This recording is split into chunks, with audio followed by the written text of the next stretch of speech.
Hi, my name is Ben, and I am unapologetically a big Kevin Smith fan. I have defended even some of his more recent work. I got the chance to meet him while he came to Sacramento to promote Clerks 3. I got to see that movie with him. He did a Q&A after that movie. It was a blast.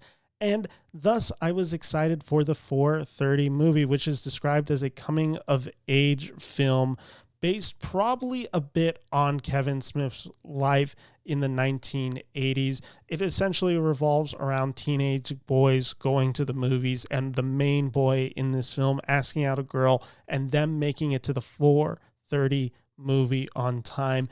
That's what this movie is. It's a true hangout movie. Think in the vein of Richard Linklater. And there is a lot that I was hoping this movie was going to do for Kevin Smith. And I'm really excited to actually talk about this movie because it is far more grounded work that Kevin Smith has done in quite a while. I think Kevin Smith actually gets a bad rap, especially when it comes to emotional core. I think what makes him such a unique artist is that you can really feel the passion and you can feel the sentimentality in his films. And it really does progress as he gets older. Take what Clerks does in 1994 versus what Clerks 3 does in 2022 and see those characters evolve. See how sad that film can get, what it says about life and death, especially post Kevin Smith having a heart attack. And I don't want to dwell on him having a heart attack back in, I believe, 2018 or 2019. But I actually do think it's important to talk about that because it's so much of his post that is a reflection of himself and him kind of reflecting on where he came from. And that's what the 4:30 movie does. And I think it does it pretty well in a handful of scenes. Specifically, what you are seeing is you're seeing a very stripped down version of Kevin Smith. He doesn't have the View Askew universe, cinematic universe behind him anymore. You don't see Jay or Silent Bob in this movie. There's a few references to some of his other films, but it's not like you actually see some of those other characters that have populated Clerks 3, that have populated Jay and Silent Bob. I believe it's called Reboot. That's not in this movie. Instead, what we are seeing is essentially a lot of his earlier work in Clerks and Mallrats and Dogma and Chasing Amy, that these characters, these friends talking about pop culture while something else is going on in the movie. And this something else is the main character wanting to have this date with a girl that he's had a big crush on. That is the core cinematic value of this movie. And to be honest, I really like the size down scale of this movie. I think the first 15 to 20 minutes of this film, which again, it's only like an 88-minute length film. I think the first 20 minutes of this movie are incredibly endearing. Just some of Kevin Smith's most connectable dialogue that I think he's done. Some people are going to maybe criticize him for feeling a little bit too CW Degrassi type writing in it. I actually thought it worked. I thought these characters felt real, and I believed these true characters' emotions and their genuine connection and affection for one another and this nervous energy that the main boy is giving off.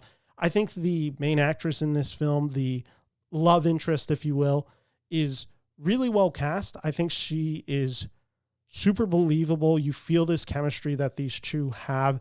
And thus, I was pretty locked into this movie from the get-go. And I was really enjoying Kevin Smith's coming of age story, because we've seen that all of his movies are essentially coming of age films. This is the first one that actually has coming of age in the traditional sense of teenagers coming to age. So it's fascinating to see how those stories relate, how this story is in ways similar to Clerk, how it's similar to Chasing Amy, but you see it kind of almost amateurish, and I think it's actually amateurish by point. Like, you see these characters' sense of self and sense of film knowledge and pop culture, like, it's strained, and I think it's purposely strained. I think it's a very nice touch that Kevin Smith does as a writer in this film. Now, this film, I would say, in the second act, takes a bit of a shift, because essentially what we are doing is we are now with this group of boys who are, before the date happens, they're going to the theater. They're just watching movies before the date happens, and shenanigans ensue. A good chunk of this movie is essentially characters sneaking into a movie theater, watching the movie, commentating on the trailers and a little bit of the movie. Think of that scene in Once Upon a Time in Hollywood where you have Leonardo DiCaprio and Brad Pitt watching Leonardo DiCaprio's character's show on TV. That's kind of what this movie is. So it's a lot of jokes. It's a lot of funny trailers with recognizable actors or actresses, especially those who are familiar with the Kevin Smith cinematic universe. His daughter appears in a scene. Little weird to cast his daughter as this hot nun, but you know what? It's actually a pretty funny joke in the movie. So I was laughing. I was having a good time. The movie certainly takes a back step in the sense that I wasn't as engaged emotionally as I was in the first 15 to 20 minutes of the movie, but I was still having a good time. This movie goes on. We have Ken Jeong in this movie from Community and The Hangover fame. He plays the manager in this movie.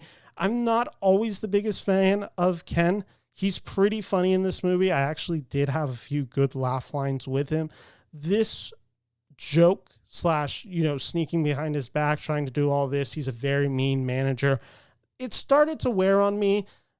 It's kind of lucky that the film, and maybe it's purposeful, maybe it's just lucky accident. I noticed as I was starting to get wary of this film or get a little bored of the repetitive nature of this film, it brings it back, and now you're focusing in on this emotion between the main boy that I think is supposed to be the stand-in for Kevin Smith and one of his friends who is clearly annoyed that he is having this love interest. It's almost the dynamic in a way that you see in Chasing Amy with Ben Affleck's character, and I'm blanking on Jason Lee is the other actor, I believe, in that film. And that dynamic, how Jason Lee is standoffish to Ben Affleck's holding character in that movie due to this main female love interest who comes in. It's not like that's necessarily in the 4:30. It's not like this all of a sudden gay plot reveal comes out of nowhere like it kind of does in Chasing Amy. This one, you just kind of see a friendship, just kind of, the normal jealousy that comes with growing up, thinking that your friend's going to be spending more time with somebody else, all this.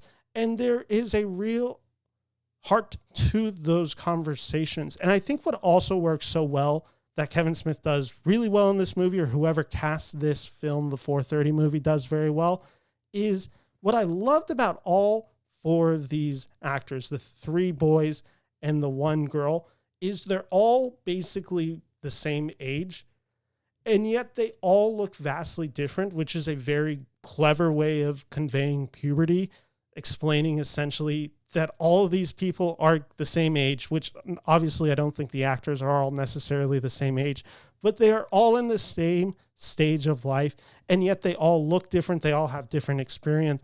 I thought that was a really clever way of doing it, and sometimes I feel that teenage movies don't do that well, and I think this movie actually captures that energy pretty well. Is this movie a bit amateurish? Is it a bit clumsy? I think it is, and I don't think that the movie's writing fully lands there. And there is a emotionality to this movie that I really think, had it just been more focused on the stand-in for Kevin Smith and the girl, like, there's actually a really sweet coming of age movie here about young love, which is, I think, what I was thinking this movie was going to be more about.